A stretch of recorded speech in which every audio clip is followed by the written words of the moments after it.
ഇതെങ്ങനെ സംഭവിച്ചത്? ആ ചേച്ചിയുടെ ഇന്ന് ബാലൻസ് ആയിട്ട് ലോറിയിൽ ഇടിച്ചതാ. ചേച്ചി എറിച്ചു പോയി, പക്ഷെ ഇവൻ വണ്ടിയുടെ അടിക്കായി പോയി. പപ്പേട്ട ഇതെങ്ങനെ സഹിക്കും അല്ലേ?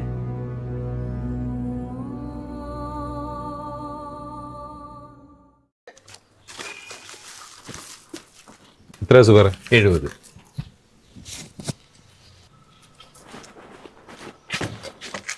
രേവതിക്ക് എങ്ങനെ ഉണ്ടോ? അങ്ങനെ പോകുന്നല്ലോ. ശരീരത്തെക്കാൾ വലിയ മുറിവ് മനസ്സിനല്ലേ. അപ്പൊ മാറാൻ സമയം എടുക്കും.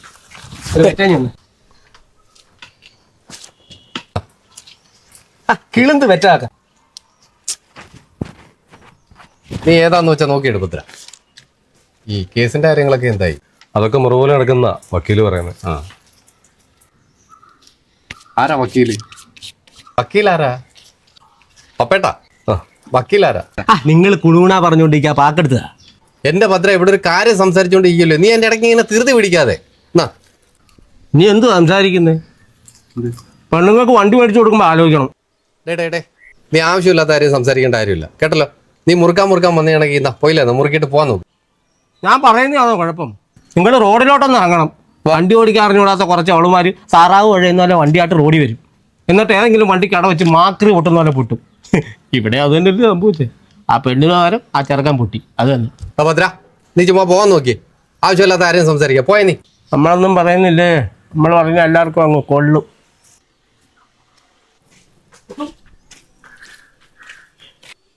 പപ്പേട്ടാ ആ വാപോയ കൂടല്ലേ അറിയാലോ. ചേട്ടനത് കാര്യമായിട്ട് എടുക്കണ്ട കേട്ടോ.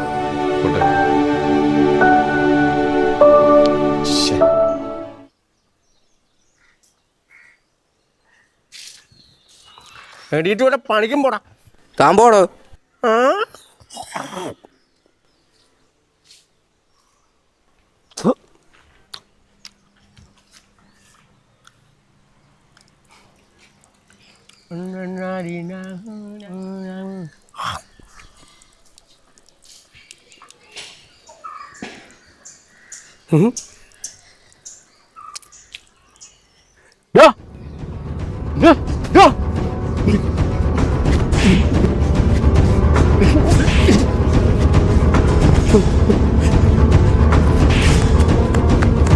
പപ്പേട്ടനായിട്ട് ഭയങ്കര അടി.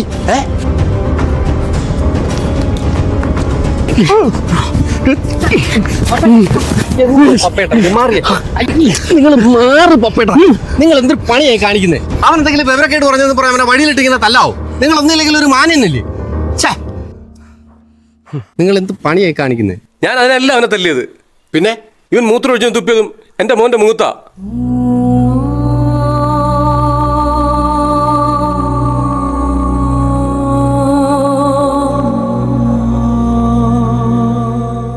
എന്തുവാ ഭദ്ര ഇത്? ഞാൻ കണ്ടില്ലെന്നു.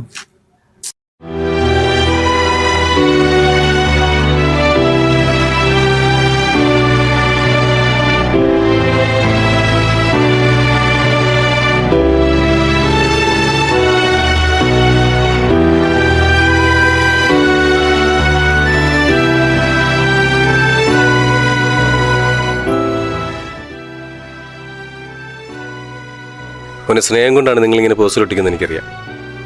പക്ഷെ കുറച്ച് ദിവസം കഴിയുമ്പം അതെടുത്ത് മാറ്റാനും കൂടി ശ്രദ്ധിക്കണം. വേറൊന്നും കൊണ്ടല്ല മോനെ, ഇതിങ്ങനെ ചെളിയും തുപ്പലും മുറുക്കാനൊക്കെ പറ്റി പിടിച്ചിരിക്കുന്ന കാണുമ്പം സഹിക്കാൻ പറ്റത്തില്ല. അതാ.